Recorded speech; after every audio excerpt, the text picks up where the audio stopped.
À présent, un petit exercice pour essayer de modéliser un fusil à air comprimé et puis voir comment, d'une description assez réaliste des choses, on peut essayer de faire un petit modèle, pas réaliste, mais qui nous permette de faire des calculs et obtenir des résultats et voir un peu si ça peut correspondre.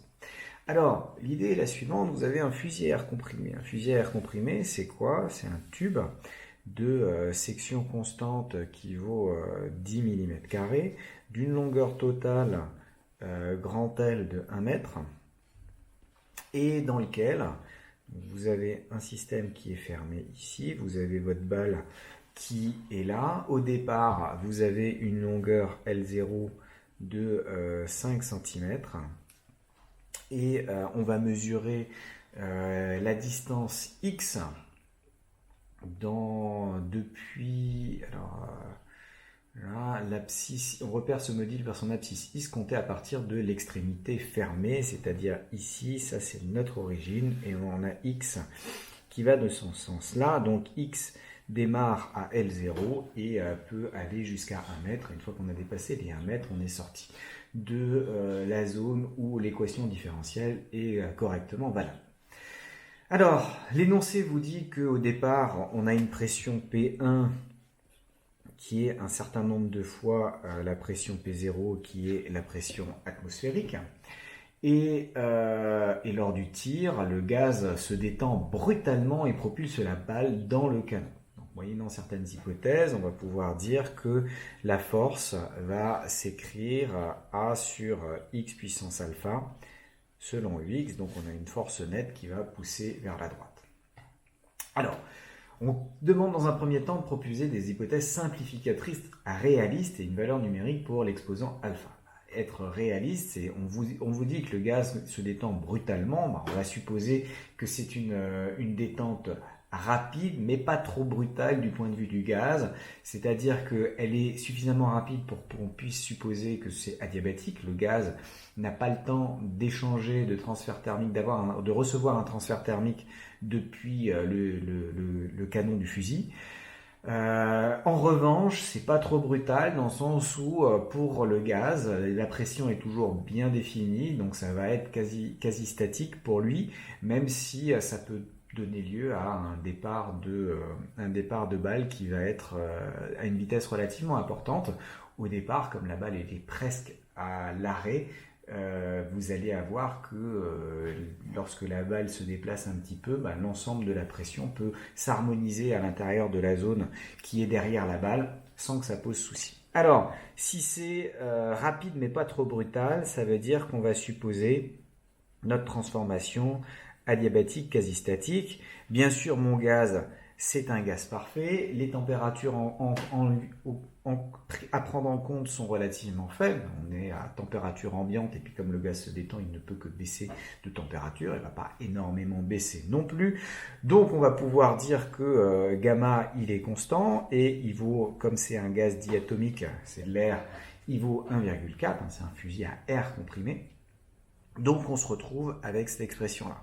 Vous voyez tout de suite, vous sentez que j'ai X puissance quelque chose, gamma c'est du PV puissance gamma qui va apparaître dans la loi de Laplace. Ça veut donc dire qu'on doit avoir quelque chose que vraisemblablement le gamma sera égal au alpha. On va essayer de voir si ça correspond à peu près. Alors, pour essayer de voir cette évolution, on sait que pour le gaz, on a PV puissance gamma est égal à une constante. Et cette constante, ça va être P1 fois V0 à la puissance gamma, et V0 c'est L0 fois S à la puissance gamma. Et à tout moment, on va avoir un P de X, et le volume c'est Sx, et donc c'est lui qui va être pris à la puissance gamma, et on va donc pouvoir exprimer P de X en disant que c'est P1 que multiplie L0 sur X, le tout à la puissance gamma. Donc on a une pression qui diminue au fur et à mesure de notre système. Alors si on fait un inventaire des forces qui s'exercent sur notre balle, alors il y a bien sûr le poids, il y a bien sûr la réaction du canon du fusil qui va compenser le poids. On va juste s'intéresser à ce qui se passe au niveau de l'axe horizontal. Vous avez la force F1 qui vous pousse à droite, mais il y a aussi la résistance de l'air. Donc il y aura une force, vraisemblablement une force de frottement qui va apparaître. Déjà, une force de frottement en moins bêta V. Je ne vais pas prendre alpha parce que j'ai déjà un alpha qui apparaît là et qui n'aura rien à voir au niveau des dimensions. Et puis vous avez la force de l'atmosphère, parce que quand même l'atmosphère pousse dans ce sens-là, et elle va être en moins P0 SEX. Et celle-là, elle va être en P de X SEX, elle va pousser vers la droite.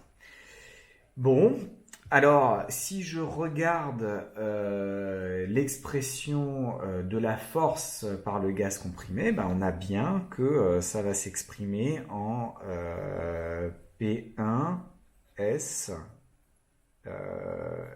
L0 puissance gamma sur X puissance gamma. Donc c'est bien selon EX. Donc c'est bien du A sur X puissance gamma selon EX. Donc la valeur proposée pour alpha, c'est en fait gamma. Et puis le A, c'est P1S fois L0 puissance gamma. Donc on a bien réussi à retrouver l'expression de la force. Et donc le A, c'est P1, c'est-à-dire Kp0 fois S fois L0 puissance gamma. Et ça aura bien la bonne unité, puisque P0S c'est une force, et puis L puissance gamma sur X puissance gamma, ça sera sans dimension, donc tout va bien. Donc ça me permet d'obtenir mon système. Si je fais ma relation fondamentale de la dynamique sur EX, bien sûr mon système là maintenant c'est la balle, mon système mécanique c'est la balle, alors qu'avant ici j'avais un système thermodynamique qui était le gaz qui était contenu là-dedans. Donc la relation fondamentale, ça me donne simplement la masse de la balle fois son accélération suivant x, qui va être égale à du coup P0S facteur de donc K L0 gamma sur X gamma, moins 1, moins bêta dx sur dt. Donc on a une équation différentielle, non linéaire, et donc difficile à résoudre a priori, mais qui nous permet d'obtenir l'évolution de x, pour peu qu'on connaisse la valeur de k, S0 on connaît, gamma on connaît, tout est donné, il y a juste ce terme-là que j'ai rajouté, donc on pourrait l'oublier dans un premier temps. D'ailleurs, il est possible que la vitesse, cette force de frottement soit pas en fait juste gentiment linéaire en la vitesse, mais selon le carré de la vitesse assez rapidement. Donc ça nous permettrait de l'intégrer si je connaissais ça, et puis si je connais pas, je peux effectivement l'intégrer, puisqu'on vous donne aussi la masse de votre système. Alors on ne peut pas l'intégrer analytiquement, du moins pas de manière simple, directe, parce que c'est une équation du deuxième ordre, mais on peut peut-être essayer de faire une petite analyse en Python. Alors discutons voir d'un petit programme qui permet de regarder l'évolution en fait de la vitesse en fonction de la position à l'intérieur de ce fusil à air comprimé. Donc on commence par un petit import des modules qui sont nécessaires, la structure est toujours la même, on importe des modules, on déclare des constantes, la masse de la balle, la surface, la section du canon, la longueur, la pression, le facteur gamma de l'air, et ensuite on va factoriser le code pour essayer d'intégrer l'équation différentielle pour différentes valeurs du coefficient de compression K. Donc pour définir l'équation différentielle, ici vous prenez un système à deux coordonnées, x et x points, donc la vitesse en x, et vous calculez l'accélération qui est donnée par simplement l'application de la relation fondamentale de la dynamique. Donc c'est la force divisée par la masse, et vous voyez que ça dépend de x. Et on renvoie la dérivée de x, c'est-à-dire la vitesse, et la dérivée de la vitesse, c'est-à-dire l'accélération qu'on a calculée juste auparavant. On intègre sur 0,1 seconde avec 1000 pas de temps, on démarre en L0 avec une vitesse initiale nulle, on demande gentiment à Odwin de faire l'intégration, on récupère le x et le v en faisant la transposition de la matrice qui est obtenue en retour. Et puis là, on va quand même regarder quand est-ce que la balle sort, puisque dans notre système, l'équation différentielle n'est valable que jusqu'à la sortie de la sortie du canon. Donc quand la balle sort du canon, on s'arrête et puis on récupère les vitesses et les positions juste avant que ça sorte. On en profite aussi pour calculer l'énergie cinétique et voir qu'en fait ça c'est une donnée qui est très souvent importante quand on choisit un fusil à air comprimé. En tout cas quand j'ai fait des recherches internet juste pour essayer de trouver l'information sur la pression, c'était ça qui était donné et non pas la pression. Alors, je vais faire ma boucle d'intégration pour aller de 50 bars jusqu'à 200 bars par pas de 50 bars. Et ensuite, il me suffit de faire la fabrication des graphiques. Donc, je passe en revue pour chacun des cas que j'ai calculés. Je fais la représentation de V en fonction de X. J'indique la valeur de K et la légende correspondante. Vous voyez que je sauvegarde la valeur, enfin le petit graphique là-dedans. Et si on regarde ce graphique, vous avez l'évolution de la vitesse. Donc vous voyez qu'on part de 5 cm, on va jusqu'à 1 mètre. Et vous avez la vitesse qui augmente relativement rapidement. Donc avec un 50 bar, on a une vitesse de sortie de un peu plus de 50 mètres par seconde. Avec 100 bars, vous atteignez les 80 mètres par seconde. 150 bars, on arrive à plus de 100 mètres par seconde. Et 200 bars, on dépasse les 120 mètres par seconde, ce qui est déjà pas mal. 120 mètres par seconde, c'est un tiers de la vitesse du son. Donc vous avez quand même une projection assez importante de votre projectile à la sortie du canon du fusil. Bon, je fais la même chose avec l'énergie cinétique parce que dans mes recherches, j'ai trouvé qu'il y avait des fusils à air comprimé à 6 joules, des fusils à air comprimé à 12 joules et aussi à 20 joules. Et donc si on représente l'énergie cinétique à un instant, à une position donnée, puisque là j'ai regardé la position dans le canon, et donc moi ce qui m'intéresse c'est l'énergie en sortie ici, vous voyez qu'avec 50 bars on a du 3 joules à peu près, avec 100 bars on est à 7 joules, donc il est fort probable que les capsules qui sont données pour les fusils à 6 joules soient des capsules aux environs de 90 bars, et là on monte jusqu'à 18 joules, enfin plutôt non, 16 joules, et puis dans ce que j'ai trouvé, on pouvait avoir encore des fusils qui avaient des sorties à une vingtaine de joules. Donc ça c'est l'énergie de la balle, et ça représente combien vous êtes capable de donner. Et alors très souvent c'est marqué puissance, la puissance du fusil, alors que ça n'a pas du tout les dimensions d'une puissance, c'est vraiment l'énergie qui est donnée là-dedans, et donc les dégâts que va pouvoir faire la balle une fois qu'elle arrivera à destination. Alors avant de faire ça, on détermine la température du gaz. La température du gaz, c'est pas très très compliqué puisque vous avez PV puissance gamma égale constante.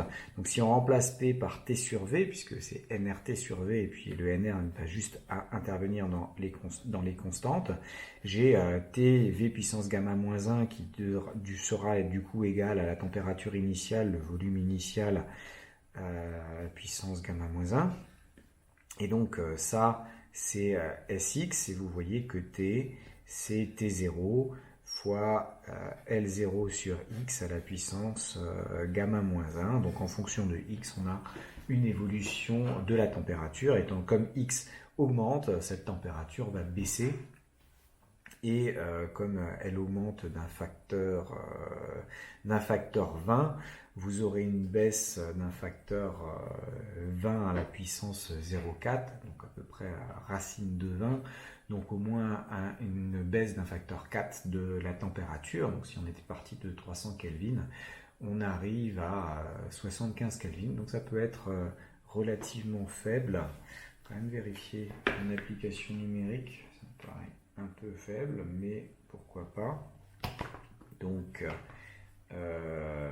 si je prends 1/20 à la puissance 0,4, ça me fait 0,3, donc un tiers. Donc on passe de 300 Kelvin, qui est la température ambiante, à seulement une centaine de Kelvin. Et puis là, on peut se poser la question de la pertinence de notre modèle avec la loi de Laplace, parce qu'on doit être à la limite du moment où ça commence un tout petit peu à changer.